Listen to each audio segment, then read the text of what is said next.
tenho mais recebido é como definir o número de hiperplanos para multilayer perceptron, né? Ou como definir, por exemplo, o sigma adequado para DWNN e por aí vai.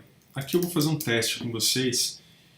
Esse experimento, vocês podem refazer para qualquer algoritmo que será visto nesse canal, qualquer um. Eu vou chamar isso de teste.r e aqui eu vou carregar o meu código de mlp.r. Eu vou fazer o seguinte aqui dentro. Eu vou criar uma função chamada teste e essa função vai criar para mim um conjunto de dados. O que eu terei nesse conjunto de dados? Uma concatenação de uma distribuição normal numa primeira e numa segunda dimensão. Então, duas distribuições normais. Média 0 e desvio 1. Gere para mim 10 exemplos. E média 10 desvio 1 no outro eixo. Gere para mim também 10 exemplos. E associe classe 0 nesse caso. Concatena ao longo das linhas com dataset. Concatena para mim é alguém que vai ter uma média 10 agora. Só vou mudar a média e vou mudar a classe lá no final para 1. Então tem duas possíveis classes. O que eu vou plotar aqui para vocês? Vou dar um plot nesse dataset com uma cor dada, aliás, dataset coluna 1 e 2, né? E eu vou usar a cor definida pela coluna 3. Tem um detalhe aqui, eu vou ter que somar 1, porque 0 é uma cor que não existe. Então 0 vai virar 1 e 1 vai virar 2. Eu vou colocar aqui um locator 1, que é simplesmente uma tecla para travar. E aqui eu vou fazer o seguinte com vocês, olha só. Para cada número de hiperplanos, então aqui eu vou ter quantos hiperplanos eu desejo definir na minha camada escondida, né? Eu vou variar isso de 1 até um número bem grande, por exemplo. Obviamente eu não vou conseguir rodar para tudo isso, eu vou colocar até 10 só. O que eu posso fazer aqui? Vamos lá. Eu vou fazer o seguinte aqui. Antes de rodar, aliás, vamos aumentar um pouquinho isso aqui. Vamos colocar uns 100 exemplos de cada classe, que vai ficar muito mais... vai ter um resultado muito mais interessante. E aí vocês rodem em casa. Olha só, 100 de cada classe. Eu vou usar uma função aqui chamada sample, que ela vai tirar uma amostra para mim de acordo com o número de linhas que eu tenho no meu dataset. Qual o tamanho dessa amostra? 50 linhas. Então eu vou separar aqui um conjunto que vai ser de treinamento, que é dado por dataset de IDs, e um conjunto de teste, que é dado pelo complemento. Lembre-se que esse negativo aqui, no R, ele vai funcionar como complemento. Vai pegar as tuplas, os exemplos que eu não peguei. O que eu vou fazer para cada caso? Vou fazer o seguinte, olha, monta para mim uma arquitetura, ou seja, um modelo. O modelo é dado por um MLP Architecture, onde eu digo quantos neurônios eu tenho na camada de entrada, que aqui é fixo, são 2. Eu tenho uma entrada que é um dos valores da RNorm e o segundo. Quantos neurônios eu tenho na camada de saída, que é apenas 1, e quantos que eu tenho na camada escondida. Hidden Length vai ser dado por hyperplanes, pelo número de hiperplanos que eu tenho. E agora eu faço treinamento MLP Backpropagation. A gente vai ver se não está errado o código, né? O modelo é igual a esse model, tá? O meu dataset vai ser o de treino apenas, tá? E o meu eta, eu vou fixar aqui um eta igual a um eta que você pode passar como argumento aqui em cima, ó. Pronto. Digamos que ele é 0,1 para começar, ou 0,2 para ficar um pouco mais rápido o passo. E aí ele vai me retornar um modelo treinado. O que eu faço com esse modelo treinado? Eu aplico a mlp.forward. Eu aplico o forward nela. O que o forward faz para mim, só para lembrar, eu passo qual é o modelo treinado, tem que ser o treinado, e passo, opa, de novo eu ia errar aqui, ó, que é um parâmetro humano. E aqui eu passo qual é o exemplo que eu quero testar. O que eu vou fazer no nosso caso? Eu vou fazer um for de j de 1 até o número de linhas que eu tenho no conjunto de teste. E aí eu vou mandar testar com cada um dos exemplos. Olha só o que eu vou fazer aqui. quando eu rodar esse cara, ele vai me retornar um f de net de O de P. Não sei se você se lembra. Eu vou arredondá-lo para dar 0, 1. Ou 0 ou 1. Quem é o padrão XP aqui que eu vou passar? Ó, eu vou passar um xzinho. Quem é esse xzinho? Olha só.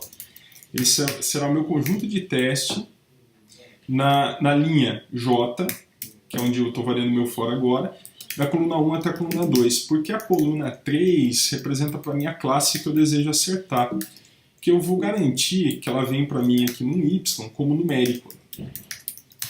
Olha só a minha ideia, super simples.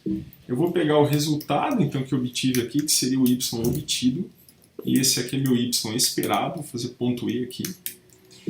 E olha só a única coisa que eu vou fazer. Se o meu y esperado for diferente do meu y obtido, eu vou contar quantas vezes eu errei. Então, incrementa para mim um contador que diz quantas vezes eu errei. Esse wrong vai ser inicializado aqui fora, obviamente, né? Olha só, em 0. Ele vai sair contando para mim quantas vezes eu errei. Após testar, olha o que eu faço. Quantas vezes eu errei? Wrong dividido por o nrow de teste, ele me dá uma relação de erro. Ele dá uma taxa de erro aqui para mim. Ó. Olha só, pessoal, um erro relativo. O que eu vou fazer com esse erro relativo? Por enquanto eu vou imprimir para vocês algo assim. Ó. O número de hiperplanos que eu tenho é esse. E o meu erro relativo nesse ponto, ele é esse erro aqui. Ó. Reparem que eu separei um conjunto de treinamento e um de teste. Eu não estou usando o mesmo conjunto, pessoal, porque senão seria injusto. Como é que eu vou testar alguma coisa com algo que exatamente eu treinei? Eu poderia gerar um modelo com overfit, um modelo que ele só memoriza. Tudo bem? Tendo esse resultado agora, eu sei quantas vezes eu errei. O que eu espero? Conforme o número de hiperplanos aumente excessivamente, esse erro aqui ele também pode aumentar, ele também tem uma tendência a aumentar. E se o número de hiperplanos for muito menor do que o necessário, também o erro aumenta. Ou seja, quando o número de hiperplanos é muito pequeno, o erro fica alto. Número de hiperplanos adequado, erro cai. O número de hiperplanos começa a aumentar de novo além do necessário, esse erro começa a aumentar novamente, formando algo como uma função convexa. Esse é um exemplo muito simples, né? Obviamente nesse exemplo aqui eu não vou conseguir fazer nada muito avançado com vocês, mas vocês podem testar isso com outros conjuntos de dados. Tá? Sugiro inclusive que vocês façam download de um conjunto chamado MNIST Dataset. E testem com o Multilayer Perceptron fazendo isso que eu acabei de fazer e variando o número de hiperplanos. Vocês vão ter resultados muito interessantes para previsão de algarismos, de dígitos, aliás, decimais que são grafados manualmente. Deixa eu só conferir o código mais uma vez, até aqui está certo. Aparentemente está certo. Eu vou treinar aqui, ok. Cada hora tem um modelo diferente que vai ser treinado. Deixa eu dar um Enter aqui para ficar um pouco mais arrumado. Ok. Aí eu conto quantas vezes eu errei em função do conjunto de teste. Então o conjunto de teste está aqui. Deixa eu ver se está certo. Faço a aplicação de x, deveria funcionar, vem para mim um resultado, eu arredondo e conto quantas vezes eu errei. Eu acho que está certo, vamos testar, né? Não custa. Carrego o meu teste, olha só, vamos lá, teste.r, e tem um plot meu errado aqui na linha 9, vamos dar uma olhada lá. Deixa eu só dar uma olhada aqui, linha 9, plot, dataset, está aqui, com color igual a dataset na coluna 3. Deixa eu ver se eu errei aqui em cima alguma coisa. Se eu fiz alguma coisa errada aqui. Ah, esqueci de fechar um parênteses aqui, pessoal. Vamos lá. Só isso, por enquanto, né? Vamos ver até quando. Source, então, fazer código on the fly é assim mesmo, né? Multilayer Perceptron. Oh, desculpa, não é Multilayer Perceptron, é teste.r. E agora eu invoco o teste passando um eta. Eu vou passar eta 0.25 aqui. Vamos deixar ele rodando. Olha só a figura que ele criou para mim aqui, ó. Onde eu tenho as duas classes, né? A positiva e a negativa. Né? A negativa é essa aqui, ó. A positiva é essa daqui. Eu vou dar um Enter aqui, ó. E ele começa a rodar. Ele sai treinando e rodando para mim e dando os erros aqui, ó. Reparem que não é legal ficar com essa medida de erro aqui da Multilayer Perceptron. Seria melhor eu ocultar isso daqui. Olha só o que eu vou fazer. Eu vou entrar no meu código mlp.r e vou fazer o seguinte, ó. Aqui no meu backpropagation, que é onde eu treino, eu vou colocar aqui um debug igual a false por padrão. Porque aí eu não vou gerar mensagem na tela. Eu vou fazer o seguinte, olha, se o debug for true, você gera mensagem na tela. Se for false, não. Então, ó, se debug for true, gera mensagem na tela para mim. Caso contrário, não gere mensagem na tela. Tá? E aí, como eu não estou passando esse parâmetro, ele vai ficar false como padrão. Então eu vou recarregar aqui o meu código. Vamos ver se ele deixa de gerar mensagem, pelo menos, pessoal. Vamos ver onde que está a minha... Ah, tá aqui. Deixa eu dar um Enter. Olha lá. Ele está gerando para mim qual é o erro que ele tem. O erro, ó, erro zero nesse caso, né? Porque é um modelo muito simples, né? Eu estou criando um ou mais hiperplanos e os hiperplanos estão sendo combinados. É como se... Imagina que eu tenho dois hiperplanos e os dois passam aqui ao centro, os dois cortam o meu espaço. Tá? Eu vou fazer o seguinte, só para vocês sentirem isso daqui, ó, de uma forma diferente. Eu vou voltar no nosso teste e suponha que ao invés de testar com esse dataset aqui, eu testasse, por exemplo, com o Shore. O que vai acontecer quando eu testar com hiperplano só dar erro? Com 2 funciona. Com 3 vai ainda funcionar, mas chega uma hora que começa a ficar ruim. Tá? Eu vou também passar o nome de hiperplanos aqui, ó, qual que é o max, número máximo de hiperplanos, e aí vocês refaçam em casa. Então eu vou deixar por default esse número e aqui está o meu max hyperplanes. Ó. Ele vai de 1 até max hyperplanes. Agora, quando eu recarrego meu código aqui no R, ó, e roda novamente, repara só, ele sai rodando desde que eu clique aqui na minha tela. Né? Sai rodando. Uma hora ele para. Esse é um problema muito simples, né? Seria interessante pegar um problema mais complexo do que esse, né? Com maior mistura e tudo mais. E só para aumentar o problema, eu vou criar no meu espaço mais uma distribuição. Vamos lá, só para a gente exemplificar isso aqui, que eu acho que é algo legal. Eu vou fazer o seguinte. Eu vou criar uma outra distribuição que a média será 20. Será 20, olha só, nas duas dimensões, só que a classe aqui será classe 0. Volta a ser a outra classe. Olha só. Deixa eu verificar se o treinamento está sendo feito, pessoal. Só chegar aqui, ó. Só saber se eu cheguei até aqui. Algo legal de saber. E a hora que eu começar o teste, eu vou colocar aqui, ó, teste. Muito provavelmente a execução está lenta mesmo, porque meu código não é otimizado. Deixa eu carregar então, de novo, e rodar. Trazer o meu gráfico para cá e dar um Enter. Está treinando. De fato, meu treinamento aqui está demorando bastante. Eu já sei porquê, pessoal. Aliás, legal deixar inclusive com um erro aqui para vocês notarem.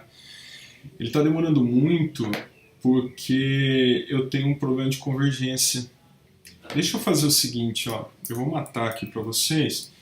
Eu vou voltar na minha multilayer perceptron e eu vou simplesmente ativar o debug aqui de qualquer forma. Ó. Eu vou lá naquela variável debug e eu vou comentar esse trecho aqui onde eu mandava não imprimir se debug fosse false. E eu vou voltar no meu código.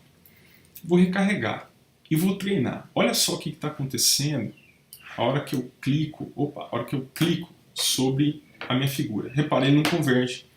Com um hiperplano ele não é capaz de convergir. Olha só que interessante. O que eu deveria fazer? Colocar um número máximo de iterações para o meu algoritmo. Então eu vou sair daqui, eu vou entrar na minha multilayer perceptron e fazer o seguinte, ó. Deixa o debug valendo. Então faz o seguinte, ó, deixa o debug valendo lá, quer dizer, deixa ele funcionando, só que coloca o número máximo de iterações aqui, ó. Porque senão vai demorar infinitamente, porque eu nunca vou convergir com um hiperplano só. Então o número máximo de iterações, ele poderia ser algo, por exemplo, como 200 iterações ou 250 iterações. O que eu faço aqui? Enquanto o meu squared error for maior que threshold e o max.iters ele for maior do que 0, continua rodando. E nessa de continuar rodando, o que eu vou fazer aqui, ó, aqui na frente com vocês? eu vou pegar esse max items. Aliás, eu já tenho um contador aqui, né? Vamos usar o contador, pessoal? Fica até mais legal. Enquanto o contador for menor que o max items, roda. Quando ele ficar igual ao max items, por exemplo, eu vou sair fora. Não vai rolar mais. Então eu entro de volta no meu código, vou recarregar, porque agora eu consigo pelo menos, ao clicar aqui, ele começa a treinar e me dar o erro. Olha só, eu vou dar um Ctrl C aqui para vocês darem uma olhada no resultado. Olha só, para um hiperplano, o erro que eu tenho. Eu vou errar em 33% dos casos, está certo. Ó, se o hiperplano passa aqui, eu vou errar para esse cara. Se o hiperplano passa aqui, eu vou errar para esses caras. Se eu tiver 2, ó, ele não conseguiu convergir bem. Ele até deveria convergir bem com 2, mas não conseguiu convergir bem, muito provavelmente porque eu precisava de mais iterações. Chegou um ponto que ele conseguiu convergir melhor, e o resultado foi um erro muito baixo. Chega um ponto que o erro começa de novo a flutuar. Na verdade, esse exemplo é um exemplo que com 2 hiperplanos já seria suficiente, só que eu teria que deixar o max items maior, pessoal. Senão ele não consegue convergir. Esse vídeo é muito interessante, eu espero que tenha sido útil para vocês. Aproveitem para pegar qualquer problema que vocês tenham interesse em avaliar o número de hiperplanos e faça isso. O que acontece quando eu chego no número ideal de hiperplanos? Eu tenho um erro muito próximo de zero, muito pequeno, ou o menor possível, né? Às vezes não é zero. O que acontece quando eu começo a ter muitos hiperplanos? Eu começo a ter um custo excessivo de convergência, e se eventualmente eu paro a convergência antes, aumenta-se demais os erros, justamente porque não deu tempo para convergir. Tá? Então eu precisaria de uma quantidade de exemplos absurdamente grande para conseguir convergir para um erro pequeno se eu vier a ter um grande número de hiperplanos no espaço, cortando espaço. Espero que o problema tenha sido útil para vocês, pessoal. Um abraço.